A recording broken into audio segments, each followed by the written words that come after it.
పని చేస్తుంటారు? మేము గొర్రెలు కాస్తామండి. మరి వచ్చిన కాడి ఆయన వచ్చి ఆయన ఉన్నప్పుడు తినలేదు ఏమి లేదు. ఎవరున్నప్పుడు? చంద్రబాబు నాయుడు ఉన్నప్పుడు తాగడానికి నీళ్ళు కూడా లేవు పొలం మీద. ఇప్పుడు దప్పికైనా ఊళ్ళో బోర్లు ఆగిపోయినాయి, ఎప్పుడు అన్నీ ఆగిపోయినాయి. ఈయన వచ్చిన కాడి నుంచి అన్ని మూలం పట్టి కూడా మళ్ళీ వేసి వచ్చినాయి బయటికి. బోర్లు అయినా ఏ అయినా నీళ్ళు అయినా పొలం మీద పోయినా పచ్చికైనా దేనికైనా కాలం సక్రంగా ఉంది. మిరప తోటలు పోయిన పంట పండిన వాళ్ళకు కూడా డబ్బులు వేసాడు. మరి అలా వచ్చినాయి. ఇప్పుడు వచ్చింది తిన్నావు, నీ సొమ్ము తిన్నావు, నిన్ను కొడదామని నేను ఆలోచనలో ఉంటా. మరి దానికి ఎవరు చెబుతాడు?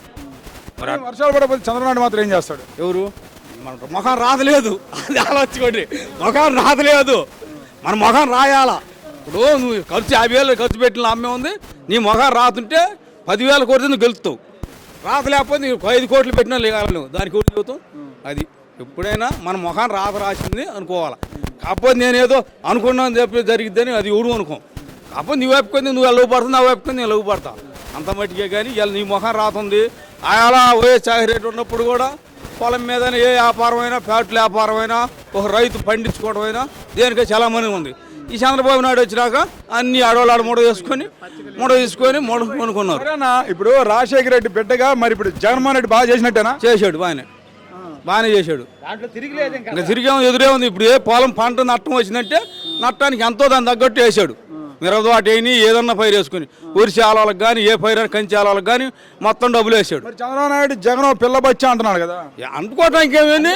ఇప్పుడు నువ్వు అనుకుంటావు పెత్తలకాయది చింతలకాయది, చింతలకాయ ఏం చేస్తుంది అనుకుంటావు. పెత్తలకాయ వచ్చి పెత్తలకాయని కొట్టే చింతలకాయ సంగతి తెలియదు నీకే నాకు. దాన్ని ఇప్పుడు చరికే కట్టే చేయాలి. ఇప్పుడు ఏ ఊరుకా ఊరు, ఇప్పుడు ఏ ఊరుకా ఊరు సచివాలయం కట్టావు, ఏ ఊరుకా ఊరు బయటకు పోకుండా వీళ్ళని పెట్టావు వాళ్ళని. నువ్వు ఏ పని చేయాలన్నా ముందు సచివాలయం కానీ ఇంటికి వచ్చి చేస్తున్నారు. ఆనాడే ఇప్పుడు చేశారా? ఇప్పుడు ఆనాడే ఎవరైనా చేశారు? చంద్రబాబు నాయుడు చేశాడా? ఎవరు చేశారు? గాంధీ తాత ఉన్నాడు కూడా చేయలే ఈ రకంగా. ఇలా చేస్తున్నారు. మరి ఎందుకు చేశారు? ఇప్పుడు అందరూ కావాలి, సౌకర్యం కావాలని చేపించాడు. అందరూ చేపించాడు. నీకు నీ పార్టీ నా పార్టీ అనుకోవాలా, అందరూ చేస్తున్నాడు. ఇప్పుడు ఆ పార్టీ వాళ్ళు ఈ పార్టీ వాళ్ళు నీవు అని పెట్టలా. అందరూ చేయండి, ఈ రకం చేయాలి, ఈ రకం చేయాలి చెప్పాడు, చేపిస్తున్నాడు. గెలుస్తాడు, ఇబ్బంది లేదు.